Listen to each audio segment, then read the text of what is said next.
রামনগরে সভা হবে।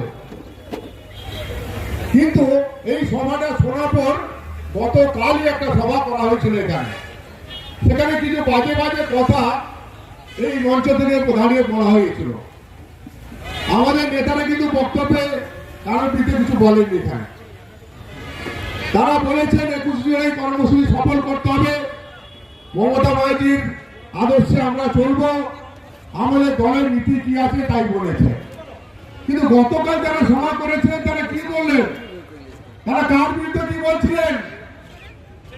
উত্তম বাড়ির নাকি ভোটাসপুরে ছাপ্পা মনে দিতেছে বলছে। আচ্ছা, কোনটায় মিউনিসিপালিটি নির্বাচন হয়েছিল আপনারা জানেন তো? সেখানে কি হয়েছিল? আর দুবলা বাড়ি এই যে সভা সমিতি আছে সেখান থেকে দিয়ে গেছিল